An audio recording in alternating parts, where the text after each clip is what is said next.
What about me?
Do about me. Yeah. Well, this is Ken Norton back with Radio Consciencia and my partner, Elaine B. Holtz. And we're here with the second half of Radio Consciencia, and we have a special guest, Dr. Tom O'Connell. And I have Dr. Tom on the other line. And hi, Dr. Tom. I want to read just a little short bio of Dr. Tom. I know him since 1999, but here we go. We're going to get a little bit more about him now. Tom was born in 1932, a couple years before the marijuana tax stamp came out, and marijuana was prohibited in the United States. He's a graduate of Cornell University, has his MD from New York Medical College in 1957. He was in San Francisco at General Hospital as an intern, 57 to 58. Trained in general surgery with the U.S. Army, was in El Paso, Texas, and was at the U.S. Army Hospital in Japan in 1963 through 67, and there experienced the casualties coming from the Vietnam War. U.S. casualties, so he saw a dirty part of that war, tragic part of that war. He's trained in thoracic surgery, Letterman Hospital, San Francisco, and served there till his retirement in 72. And he had a private practice through 1979. He became active in opposition to the U.S. war on drugs in 1995, and he'll probably let you know just how that happened. He edited the online newspaper Drug Sense Weekly from 1997 to 2001, and he became active as a pot doc from 1999 to present, and has compiled clinical records of over 7,000 California patients seeking to become legal users of cannabis or the popular term, marijuana, and has published clinical reports in peer-reviewed medical literature and blogged about patient data since 2005. And one thing I want to remark about Dr. Tom, and which he told me himself, he considers his great forte is taking histories, and which is a very important part of medical science. And he has done this, and not that many pot docs may do that, but he does, and has a database of over 7,000 patients, and from that he can draw some very interesting conclusions. So, Dr. Tom, welcome to KBBF Radio. Thanks very much, Ken. I'm impressed. Go ahead, Tom. So, what got me started, I guess, was that I was curious about why the United States was repeating the mistake of Prohibition, because it seemed to me obvious that when something is outlawed and people want it, like liquor in the 20s, illegal markets develop. And people don't give up drinking. They find suppliers who will give it to them at a price. So, and the illegal market inevitably becomes very competitive and turns violent. Witness alcohol. Tom, is it possible for you to speak up just a little bit? It is indeed. How's this? Great. Is that better? Yes. So the lesson of Prohibition was that illegal markets are poison to society. And we were forced to give it up in 1933 in the Great Depression. And because Prohibition had been established with a constitutional amendment, it was necessary to amend the Constitution to repeal Prohibition. And that's what it was called, was repeal. I think it's the only time in our history that we passed an amendment and then backtracked. Now, what most people don't realize is that drugs were prohibited at about the same time. In fact, a few years before Prohibition, starting in 1914 with the Harrison Narcotic Act. And that has a long, convoluted history that I won't get into because we could spend half a day on it. But it was basically people saw addiction as a moral issue and targeted doctors for prescribing certain drugs. And that belief has, strangely enough, been retained within the federal government ever since. In 1930, a man was appointed as head of the Federal Bureau of Narcotics by the Secretary of the Treasury, then Secretary of the Treasury, to sort of safeguard this policy. His name was Harry Anslinger, and it's a name that's well known to older pot smokers, but hardly known by younger Americans today. In any event, Anslinger's moment in the spotlight was 1937, when he pushed through a very silly law called the Marijuana Tax Act. It was patterned after the Harrison Act, and the less said about it, the better. It was prohibition through the back door. And then, 1946, we began to see, without recognizing it, a baby boom that followed World War II. A record number of children born every year from 46 through 64. And that bolus of children distorted our society economically, socially, and in many other ways. One of the consequences of that baby boom was unrest. Technology was catching up with the world after the war. And a group of dissident authors in San Francisco, or centered mainly in San Francisco, called the Beat Generation, came into prominence. And the Beats were interesting because they were the first white Americans to discover cannabis and actually try it. And they also tried a number of other drugs called psychedelics that had become available during and after the war. So their writings about their drug experiences became a beat literary genre. which was read by young people, and they emulated these authors. So the quick explanation of what happened in the mid to late 60s was that the beats turned on the boomers. The young baby boomers read about these drug experiences and elected to try them themselves. And marijuana was easy to grow, or relatively easy to grow. At first it was imported from other places, but soon it was growing. So a small illegal industry grew up. And one of the gurus of that movement was Timothy Leary, who is more famous for LSD, but he's the one who said, tune in, turn on, and drop out. So in 1965, Leary was arrested coming back from Mexico with a small stash, which he had actually bought in New York. And I've become convinced that he was set up because the Mexicans at the border in Laredo, Nuevo Laredo, refused to let him in. Now, when Mexican officials turned back a tourist with money, and Leary was traveling with his family, it's news.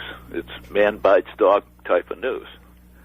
So they had to get returned to the United States, and of course, the stash, which was being carried by a daughter, teenage daughter, was found.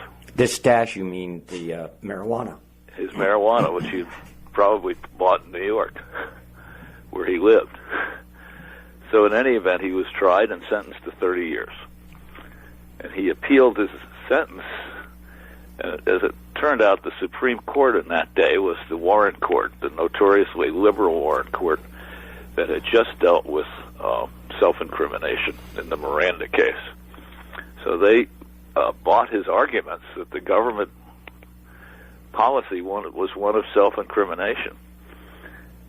So they struck down the 1937 Marijuana Tax Act. What had happened is if you bought a tax stamp, then that would automatically incriminate you. You'd get a knock on the door and invite you to federal prison. Exactly. That was what could happen.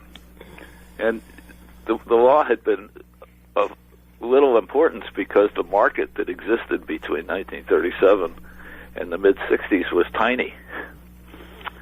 And there were almost no arrests. One that your listeners may remember was Robert Mitchum, who was a bad boy movie actor who was arrested in 47 or 48 in Malibu and caused a momentary sensation in the tabloid press. I forgot. But other than that, there were no spectacular pot busts. Dr. O'Connell, I forgot. I just remembered that. I remembered when that happened. It was such a scandal, and people made such a big deal about it. You think he committed murder. Exactly right. I was in New York then, and the bust occurred on Friday night, and it made headlines in the tabloid Mirror and newspapers in New York City on Saturday.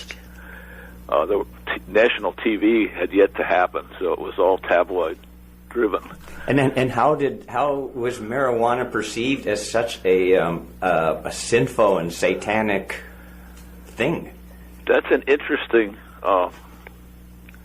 question. I really don't know that. Why people saw a difference between marijuana and tobacco, which is much more dangerous. In fact, marijuana is relatively harmless, or alcohol. Alcohol in moderation is not particularly harmless, but it's a cause of great problems when it's used in excess. So why this moral issue entered, it's accompanied by the word narcotics. Whenever you told me government officials say narcotics, they're talking about illegal substances. Dr. Tom, you told me that you were stationed in El Paso, Texas, for a while during the marijuana tax stamp era, of which Harry Anslinger thought that it was an epidemic that was hitting the United States. And yet, what did you experience when you were down in El Paso? Well, Harry was a liar. There's no question about that. He was one of the biggest liars ever to enter government service. But when I was in El Paso for 4 years, we were at a big Army hospital, and Juarez was right across the river. And Fort Bliss was in El Paso as well, thousands of soldiers. And they went, for diversion, they went to Juarez on Saturday night. And the big problem there was alcohol. And we almost never saw anything related to marijuana. Didn't hear about it. The marijuana is literally invisible to me. I spent 4 years in high school in New York City, 4 years at Cornell at university, came back to New York City, and then all that time in the Army, and I never encountered marijuana, period. So it was a new phenomenon that popped up. Actually, it came to my attention when I returned to San Francisco for chest surgical training at Letterman. And San Francisco was awash, and it was the summer of love. And everybody was talking about marijuana and LSD. But it was a whole different generation. The baby boom was coming of age. Now, how is it that you came to this interest in marijuana, even such to become a pot doc? Well, I happened to read an article by retired San Jose police chief named Joe McNamara in the Chronicle, San Francisco Chronicle. And he's one of the rare police chiefs who was opposed to drug prohibition. And I was curious about the same thing, so I wrote him a short letter and said, is there any organized group that thinks like you do? And he sent back the brochure. There was an organization called the Drug Policy Foundation, and that had been formed in the 80s, and 1996 was going to be their 96 was going to be their 9th annual convention. So I ended up going to that convention, and what I learned there actually radicalized me. I was introduced to the drug policy reform movement, which is small, not particularly well funded, and most of the people, it was organized. There were small groups of people who had formed organizations based around a particular evil of the drug war. Dr. O'Connell, I'd like to ask you a quick question. So yes. you were more on the conservative level. You were more of a conservative person. This was kind of an eye-opener for you. Was that it? Well, I wasn't politically. I've never been particularly conservative. I was really opposed to Joe McCarthy when he was active, and as an Army officer, I didn't vote. But the first presidential candidate I voted for was Adlai Stevenson, if that is a clue. His second race against Eisenhower. I was not old enough to vote in New York in the first one. And as an Army officer, I didn't vote, but politically I've always been tending towards the Democratic side. So this was an intellectual question. I knew that humans will take advantage of illegal markets. So why the government insisted on outlawing certain drugs, and it was a policy that clearly was not working. And what made it painfully evident was the growing popularity of marijuana and other drugs. And I wasn't zeroed in on marijuana then because I didn't know much about it.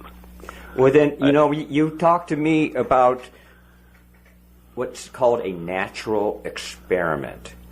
Can you now talk about how Proposition 215, that was passed by over 55% of California voters in 1996 as a Compassionate Use Act, how did that become an opportunity for a natural experiment? Well, actually, the government had started the natural experiment with prohibition.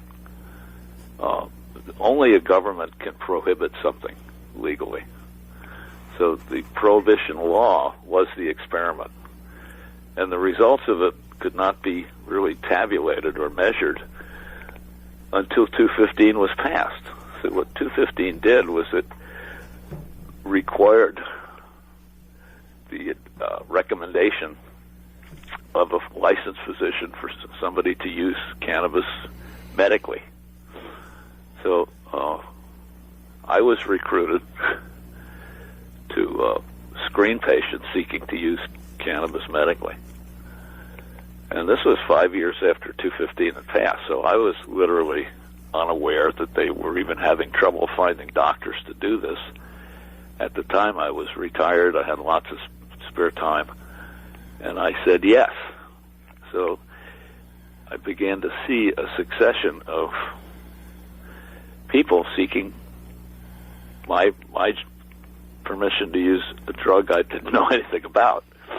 So it was an opportunity to learn two things. One, about the drug itself, and two, about what its so-called criminal users found so attractive about it. Now tell us about your forte at taking histories and how this played into the creation of this database of over 7,000 patients. Well, the most important part of a medical exam most of the time is the history. What brings the patient to the doctor, and then that's the clue. You build your history around that. It's a detective exercise. You start with what we call a chief complaint, and then find out when does it hurt, how does it hurt, what makes it worse, what makes it better. Pretty stock and trade. It's something that doctors do. They learn to do in medical school, and most of us do it throughout our careers. So here was a group of criminals who were using an evil drug, a narcotic drug, in defiance, had been using it in defiance of the law for years, some of them. Some of them were young. Some of them were in their 30s, 40s. Some of them even in their 60s. So, and people will tell doctors things that they won't tell anybody else. So I took advantage of my role as an interrogator, sort of a benign interrogator, and I let them know that I was certainly not judging them. And gradually, I began to learn. The first thing I learned was that many of these young people had been treated with Ritalin for an entity known as ADD. Dr. Tom? Yeah. We're going to have to wrap this up in a couple minutes. So just letting you know how time is traveling here. What are some of the key findings that you have found over? Well, to jump right to what I know now, that as it turned out, cannabis, especially when it's inhaled, because onset then is very rapid, you experience it right away, is an anxiolytic. It's a drug that relieves anxiety. And the most pertinent finding from that was that a lot of the anxiety was generated by absence of paternal parenting or impaired paternal relationships. Early divorce, early death of the father, a busy father, a workaholic, a drug-addicted or alcoholic father. And that was striking. So the importance of paternal validation is, I think, the most important psychological background. And this is so strikingly evident when you ask the right questions. At the other end of the spectrum, I found out only recently that a lot of the patients that I had been treating had other illnesses that one would not normally associate with cannabis. But they had been diagnosed with a wide variety of so-called autoimmune disorders, which are relatively new to medicine since the end of World War II. The first one was rheumatoid arthritis, and another one, multiple sclerosis. There are about 100 plus autoimmune disorders, which are related by the fact that the body seems to be reacting to its own tissue. And Tom, I'm sorry, we're going to have to cut it off here. I just would like to add that I went to Dr. Tom because of an autoimmune disorder. And this medicine has helped me. It's the best thing that I have found. And what we're going to do, Tom, if this is okay with you, that we'll continue this next week. If you're up for it, we can have a part 2.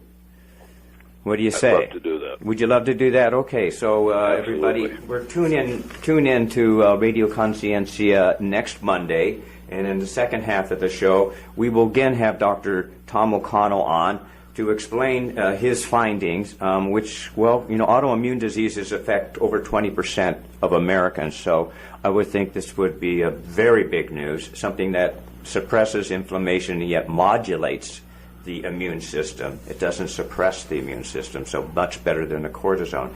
So, Dr. Tom, thank you very much for coming on. Have you just one last word you'd like to say? Well, yeah, I think that there are 3 huge mistakes that America made in its history. The first was slavery, the second was segregation, and the third was the war on drugs. And I think the war on drugs affects more people because there are more people alive now. And it's been American prohibition has become UN policy, so it affects the whole world. Well, thank you, Dr. Tom, and we'll have you on next week. Thanks a lot. Thank you. Bye-bye. Hi, this is Elaine Holtz again. You've been listening to Radio Consciencia with your co-host, myself, and Ken Norton, who is also at the board. We want to thank our special guests, Attila Nagy and Dr. Thomas O'Connell. Remember, January 19, 2014, come help celebrate the annual celebration for Dr. Martin Luther King Jr. And remember to support the KBBF. And I feel like a stranger in the land where I was born, and I live like an outlaw, and I'm always on the run,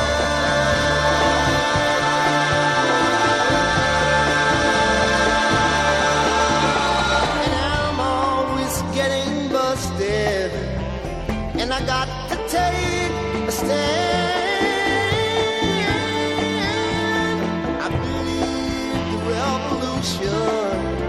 Must be mighty close at hand.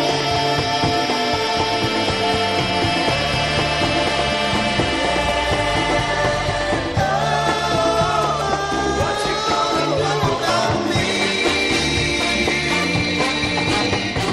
Oh, what you gonna do about me?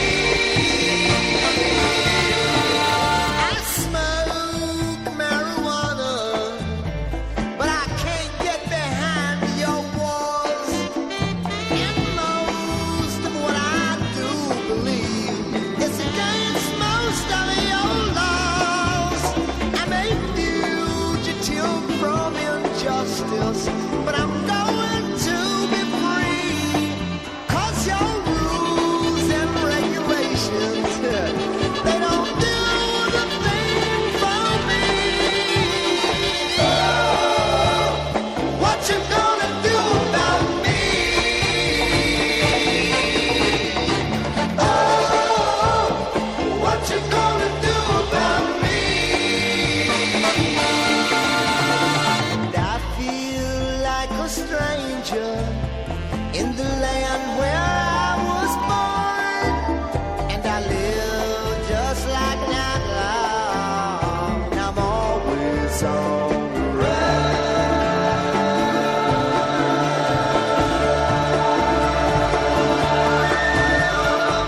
And though you may be stronger now, my time will come around.